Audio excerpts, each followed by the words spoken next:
Hello दोस्तों, मैं सुप्रिया आप सभी को Supriya education hub YouTube channel पे स्वागत करती हूँ।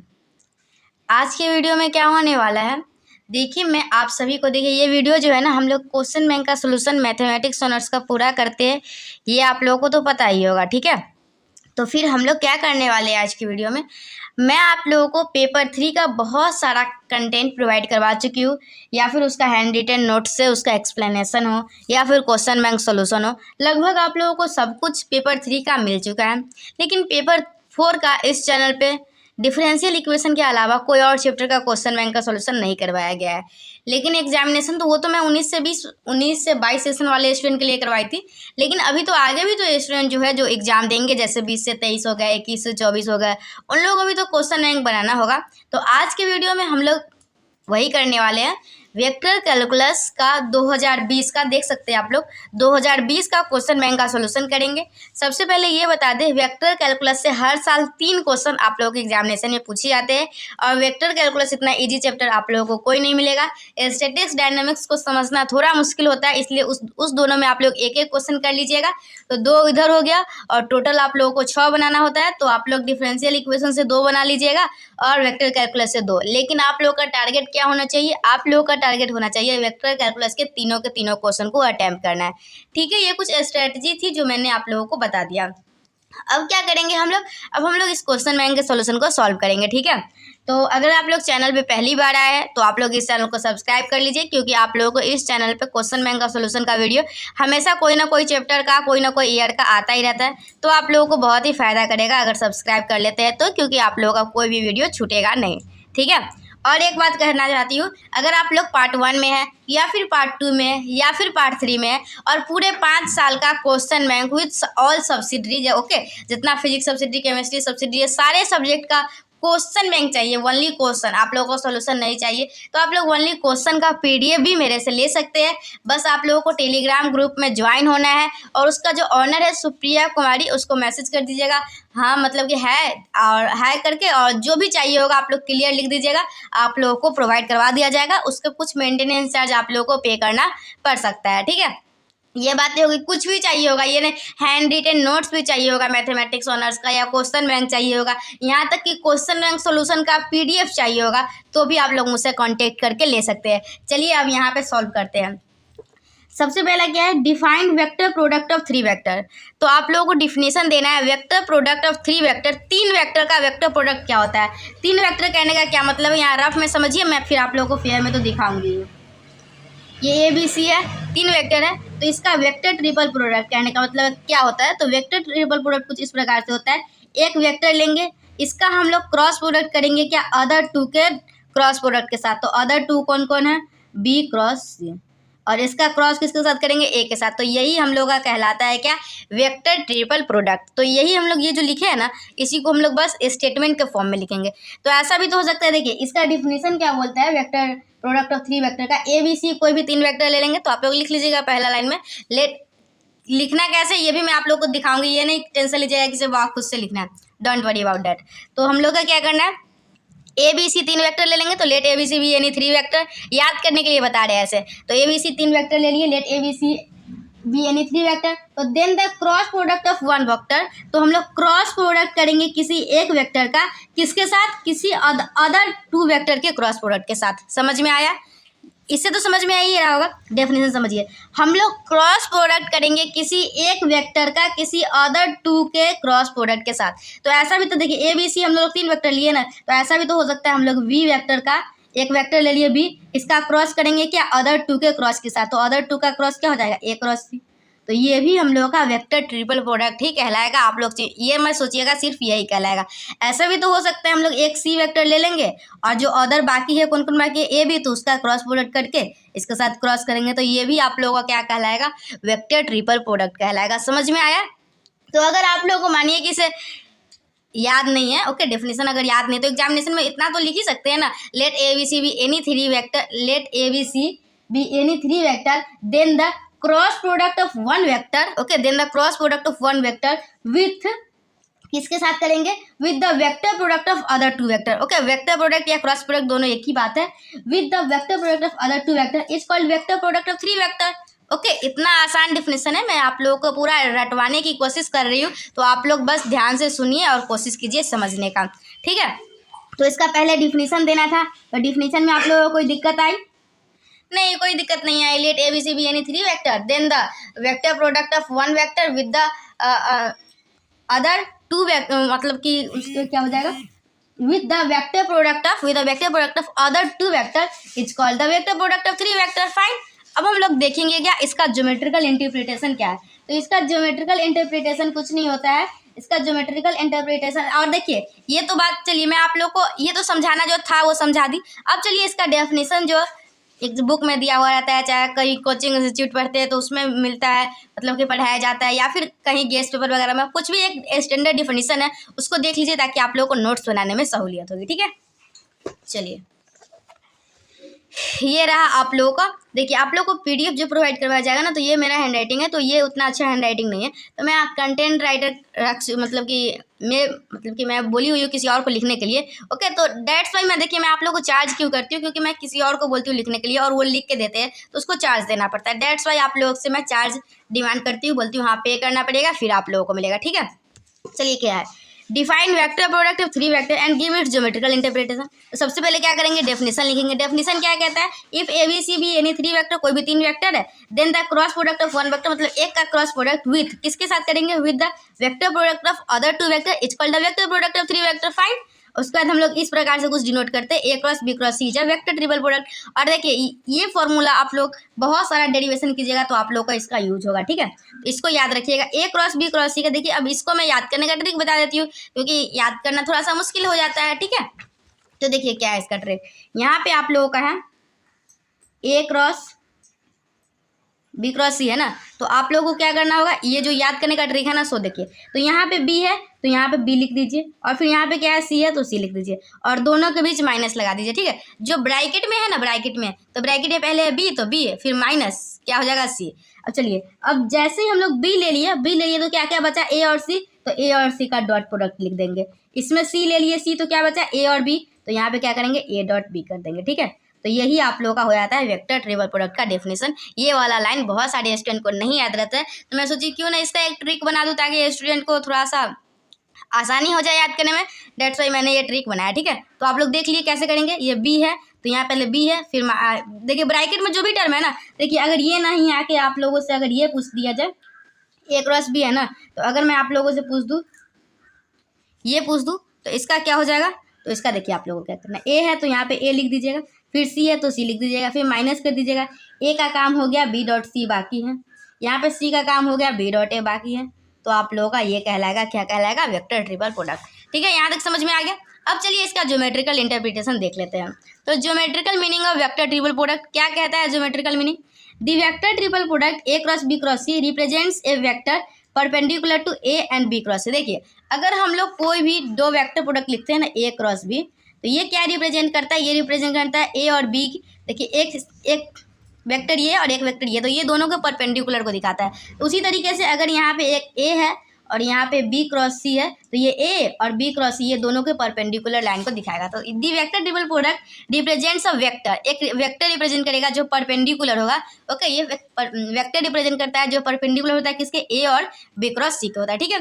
But B cross C is a vector perpendicular to the, लेकिन बी क्रॉस सी जो है वो वेक्टर परपेंडिकुलर है किसके, बी और सी के। But B cross C is a vector perpendicular to the plain B and C, and therefore A cross b cross C is a vector coplanar, vector coplanar with B and सी। तो यही हम लोग का क्या कहलाता है, geometrical meaning of vector triple product. Okay, वही है a cross b cross C जो है ना, वही आप लोग का इसका ज्योमेट्रिकल मीनिंग है वेक्टर ट्रिपल प्रोडक्ट। तो बस इतना लिख देना है, काम खत्म। तो इस तरीके से हम लोग का क्वेश्चन नंबर 1 जो है ये आप लोगों को कंप्लीट होता है, ठीक है। ये हो गया। चलिए ये दूसरा नंबर क्वेश्चन है ना, तो ये आप लोग को समझना होगा 1 का बी, और अच्छे तरीके से देखना होगा। अगर मैं आप लोगों को इसे सीधे अगर पीडीएफ से पढ़ाती तो ये वाला समझ में नहीं आता उतना। तो चलिए मैं आप लोगों को करके आप लोग के सामने दिखाती हूँ, तो आप लोगों को बहुत ही मजा आएगा इस क्वेश्चन में। 1 का बी कर रहे हैं, ठीक है, 1 का बी। ये कॉपी हटा देती हूँ, लिखने में नहीं बनेगा, ठीक है। चलिए अब देखिए क्वेश्चन तो आप लोग देख ही लिए हुए, मैं दिखा दी हुई हूँ, और वैसे आप लोगों के पास क्वेश्चन बैंक होगा भी, अगर नहीं है तो आप लोग मेरे से पीडीएफ खरीद सकते हैं। ओके, कॉस्ट बहुत ही कम है, ठीक है। चलिए ए प्लस बी, बी प्लस सी, और सी प्लस ए। ओके, ये बनाना है। RHS में क्या लाना है? RHS में लाना है 2 टाइम्स ऑफ ABC। देख लीजिए 2 टाइम्स। अगर ध्यान से नहीं समझे तो फिर समझ में नहीं आएगा, और ये क्वेश्चन एग्जामिनेशन में आने की 100% पॉसिबिलिटी है। मतलब बहुत 100 तो नहीं बोल सकते, 99 बोल सकते, ठीक है। तो ये है, तो ये आप लोगों को क्या है, ये आप लोगों को दिख रहा होगा। आप लोग अगर स्केलर ट्रिपल प्रोडक्ट पढ़े होंगे पहले कभी, अगर नहीं पढ़े हुए तो मैं अभी आप लोगों को रफ में समझा देती हूँ। देखिए स्केलर ट्रिपल प्रोडक्ट क्या कहता है, A dot B cross C, ये आप लोगों का कहलाता है स्केलर ट्रिपल प्रोडक्ट। इस स्केलर ट्रिपल प्रोडक्ट को हम लोग इस प्रकार से डिनोट कर सकते हैं, ठीक है। ये स्केलर ट्रिपल प्रोडक्ट है, इसको डिनोट करने का तरीका ये है। तो यहाँ पे इस टाइप से दिया हुआ है, तो इस टाइप को हम लोग को इस टाइप में चेंज करना है, मतलब पहला का डॉट और ये दोनों को साथ में क्रॉस करेंगे, ठीक है। तो उसी तरीके से यहाँ पे देखिए ये स्केलर ट्रिपल प्रोडक्ट का डिनोट करने का तरीका है। तो इसको हम लोग लिख सकते हैं A प्लस बी, और डॉट लिख सकते हैं क्या, B प्लस C, और क्रॉस C प्लस A, ठीक है। यहाँ तक कोई दिक्कत हुआ नहीं हुआ? ये स्केलर ट्रिपल प्रोडक्ट का डिनोट करने का तरीका है, और इसको हम लोग कुछ इस प्रकार से लिख सकते हैं A dot B cross C। यहाँ पे फर्स्ट टर्म डॉट, ये दोनों का क्रॉस प्रोडक्ट, ठीक है। चलिए अब हम लोग क्या करेंगे, अब हम लोग इसका क्रॉस प्रोडक्ट करते हैं। चलिए यहाँ पे A प्लस बी जैसे वैसे रहने दीजिए। अब B क्या करेंगे C के साथ, तो B क्रॉस C आएगा। फिर B क्या करेंगे A के साथ, तो क्या आएगा, B क्रॉस A आएगा। अब चलिए C क्या कीजिए, तो C क्रॉस C आएगा, और क्या आएगा, C क्रॉस A आएगा। और मैं आप लोगों को बता देती हूँ, वेक्टर प्रोडक्ट होता है ना, तो अगर वो सेम का होता है ना तो वो जीरो हो जाता है। जैसे अगर A क्रॉस A करे, B क्रॉस B करे, B cross B, C cross C, अगर सेम क्वांटिटी का वेक्टर प्रोडक्ट करते हैं ना तो वो हम लोगों का जीरो हो जाता है। ऐसा क्यों होता है? क्योंकि देखिए वेक्टर प्रोडक्ट का फॉर्मूला होता है, जैसे ये ए क्रॉस बी है ना, तो उसका फॉर्मूला होता है AB साइन थीटा, और सेम है तो उसका एंगल क्या हो जाएगा, अगर ये भी सी है ये भी सी है, तो दोनों के बीच एंगल कितना बनेगा, एंगल जीरो बनेगा। और साइन जीरो क्या होता है, साइन जीरो जीरो होता है। डेट्स वाई इसका आंसर जो है ना ये जीरो आ जाता है, ठीक है। तो ये जीरो क्यों किए, आप लोगों को समझ में आया? क्योंकि ये C क्रॉस C मतलब ये वेक्टर प्रोडक्ट है। वेक्टर प्रोडक्ट क्या होता है, A cross B, AB sine theta, और हम लोग का यहाँ पे दोनों सेम ही है, मतलब दोनों के बीच में जो एंगल बन रहा है वो जीरो बन रहा है। तो साइन जीरो क्या हो जाएगा, जीरो, तो ये पूरे टर्म को जीरो कर देगा। यहाँ तक आप लोग को समझ में आया? बिल्कुल आया होगा। चलिए अब इसको देखिए, यहाँ पे क्या आप लोग का, अब A के साथ इसको कीजिए, तो A, यहाँ तक तो आप लोग को समझ में आया ही होगा। यहाँ पे ब्रैकेट में लिख सकते हैं, या फिर एक लाइन और अभी लिख लीजिए। थोड़ा देखिए एग्जामिनेशन में है ना, थोड़ा सा पेज भरना होता है ग्रेजुएशन के एग्जाम में, डेट्स वाई मैं आप लोगों को ये ऐसे करके बताइए, ठीक है। ये आप लोगों को देख लिया, और ये जीरो आ गया, और ये आप लोगों का क्या है, C क्रॉस A है। यहाँ तक आप लोगों को कोई दिक्कत परेशानी तो नहीं हुआ होगा। चलिए अब क्या करेंगे, अब A के साथ इसका करेंगे, फिर A के साथ इसका करेंगे, फिर A के साथ इसका करेंगे, फिर B के साथ इसका करेंगे, B के साथ इसका करेंगे, फिर B के साथ इसका करेंगे, ठीक है। तो देखिए यहाँ पे क्या हो जाएगा, A डॉट, ब्रैकेट दे दीजिए, A dot B cross C, ठीक है। फिर हम लोग का क्या हो जाएगा, A dot B cross A, फिर क्या हो जाएगा हम लोग का A dot C cross A, फिर हम लोग का क्या हो जाएगा, B dot B cross C, फिर क्या हो जाएगा हम लोग का B dot B cross A, B dot C cross A, ठीक है। फिर देखिए हम लोग यहाँ से क्या लिख सकते हैं, यहाँ पे A dot B cross C है, तो आप लोग को मैं अभी थोड़ा देर पहले यहाँ पे सिखाई थी। देखिए A dot B cross C को क्या लिख सकते हैं, A B C इस टाइप से डिनोट करके लिख सकते हैं। उसी तरीके से हम लोग यहाँ पे लिख सकते हैं, क्या लिख सकते हैं, देखिए यहाँ पे लिख सकते हैं A B C, और यहाँ पे देख सकते हैं क्या, A B, A लिख सकते हैं, A B A, फिर यहाँ पे क्या लिख सकते हैं, A C, A लिख सकते हैं, फिर ये क्या लिख सकते हैं, B B C लिख सकते हैं, फिर यहाँ पे क्या लिख सकते हैं, B B A लिख सकते हैं, फिर यहाँ पे क्या लिख सकते हैं, B C A लिख सकते हैं, ठीक है। फिर देखिए यहाँ तक समझ में आ गया? ओके।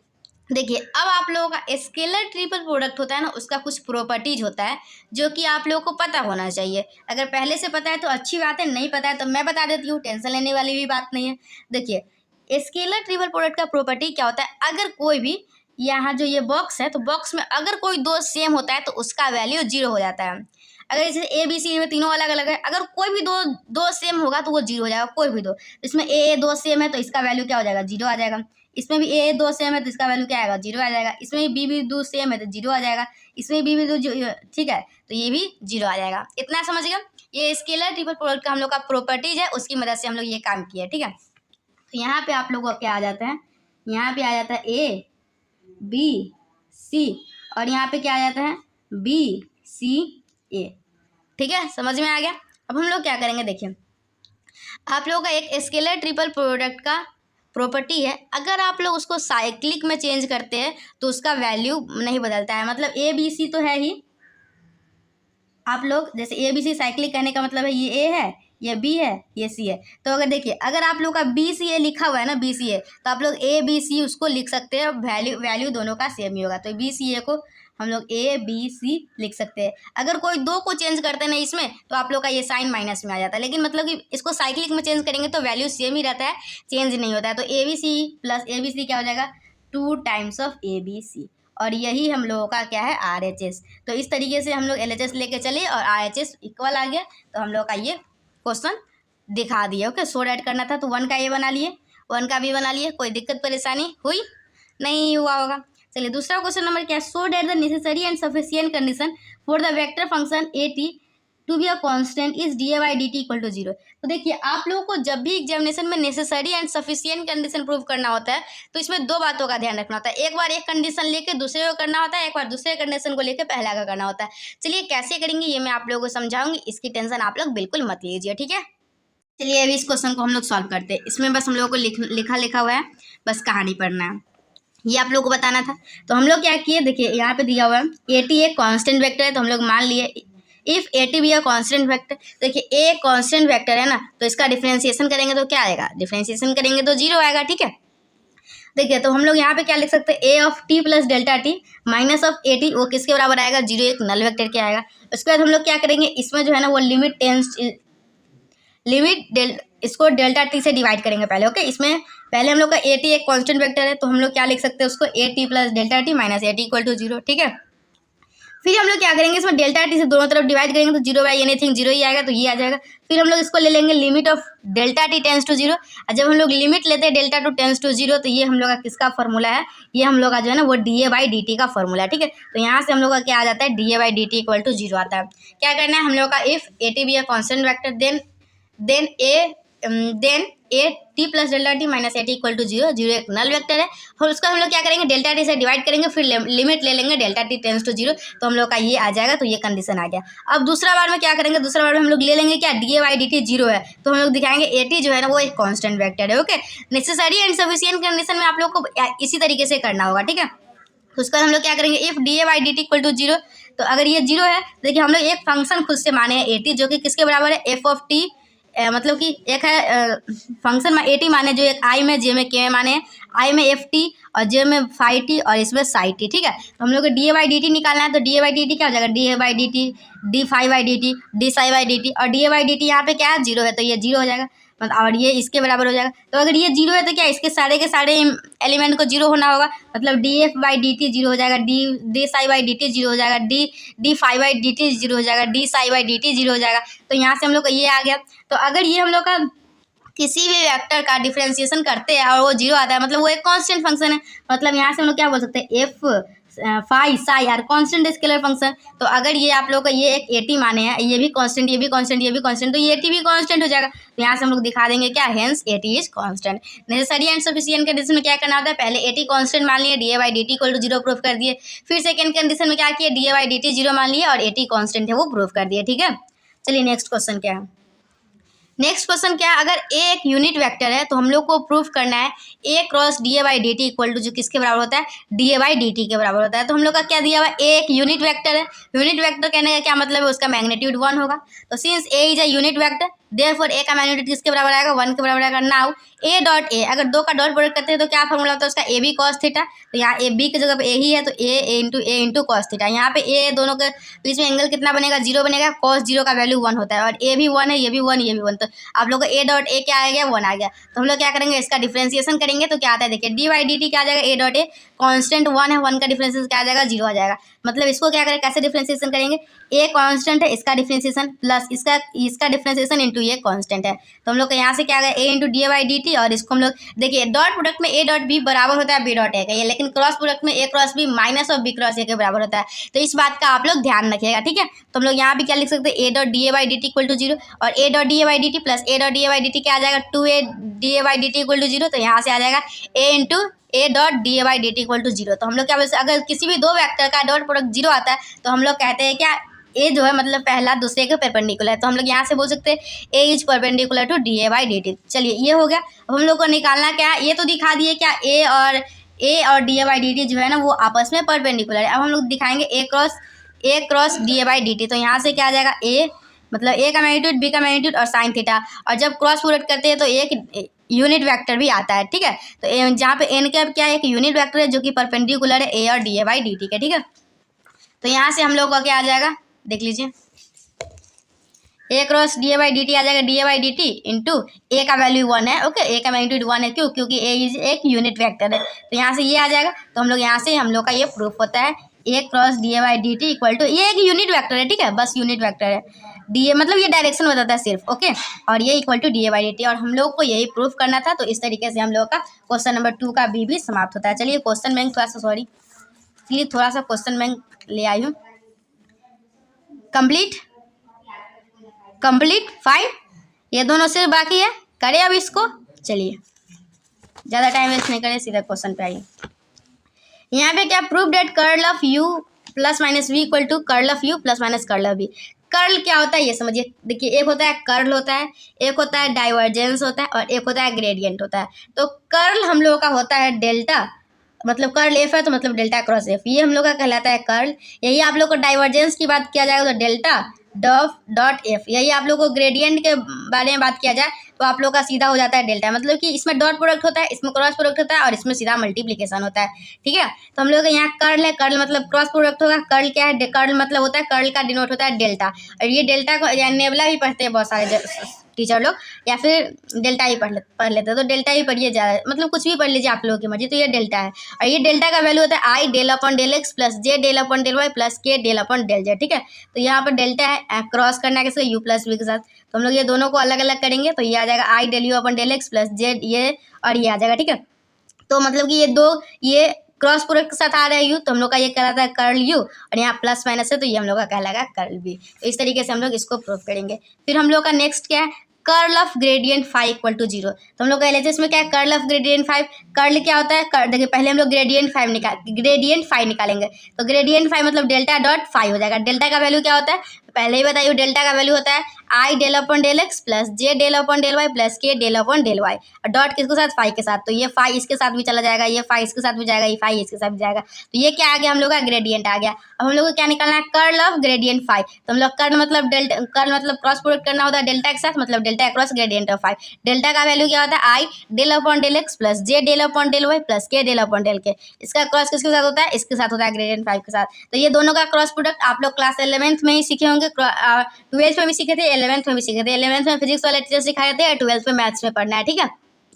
तो डेल्टा क्रॉस ग्रेडियंट फाई है, तो डेल्टा का वैल्यू ये है और ग्रेडियंट फाइव का वैल्यू ये। दोनों का क्रॉस प्रोडक्ट कैसे लिखते हैं, पहले में आई जे के और इसका सारा कंपोनेंट लिखेंगे del upon del x, del upon del y, del upon del z, और इसका कंपोनेंट लिखेंगे del phi upon del x, del phi upon del y, del phi upon del z, ठीक है। फिर हम लोग क्या करेंगे, आई एक लेते हैं और जिसको लेते हैं वो दोनों को मतलब कि ढक देते हैं, और इस दोनों का this into this minus this into this. तो हम लोग यही किए, del upon del y this minus this, बस इसको सॉल्व किए। फिर हम लोग का ये क्या है, del square phi minus del y upon del z. तो ये हम लोग का ये आ गया। और मैं आप लोगों को बता दूं, डेल वाई जेड और डेल जेड वाई दोनों आपस में बराबर होता है इस कंडीशन के लिए, ठीक है। इसमें आप लोगों को बराबर होता है। तो हम लोग इसको सॉल्व करते हैं तो हम लोग का ये 0 के बराबर आता है, ओके। तो हम लोग का बस यही प्रूफ करना था, कर्ल ऑफ ग्रेडियंट फाई जो है वो 0 आ जाता है, ठीक है। तो हम लोग का इस तरीके से आज के वीडियो में क्या देखें, अब दूसरे ईयर का है, तो इस तरीके से आज के वीडियो में ये भी कंप्लीट। तो 2020 में जितने भी क्वेश्चन पूछे गए थे वेक्टर कैलकुलस के,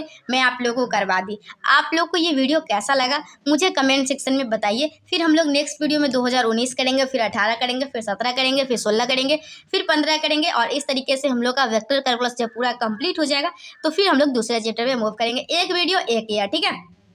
आप लोगों को ये वीडियो कैसा लगा मुझे कमेंट में जरूर बताइए, क्योंकि इस वीडियो में बनाने में बहुत मेहनत लगती है। ठीक है, कोई भी वीडियो बनाए 5 मिनट का भी वीडियो क्यों ना बनाए, बनाने में बहुत मेहनत लगती है। और आप लोगों को मैं बोलना चाहती हूँ, आप लोग क्या कर सकते हैं, ये जो व्याकरण कैलकुलस पढ़ाई हो चुका है 2020 का, तो आप लोग को अगर इसका PDF चाहिए होगा आज की क्लास का, सिर्फ आज की क्लास का, तो अभी आइए टेलीग्राम ग्रुप पे मुझे मैसेज कीजिए। आप लोग को सिर्फ मैं 15 रुपये में ये सारा का PDF अच्छी तरीके से बना के अच्छी हैंडराइटिंग में प्रोवाइड करवा दूंगी। ठीक है, तो मिलते हैं नेक्स्ट वीडियो में। Till then bye, thanks for watching my video and thanks for coming Supriya education. Okay bye, thank you.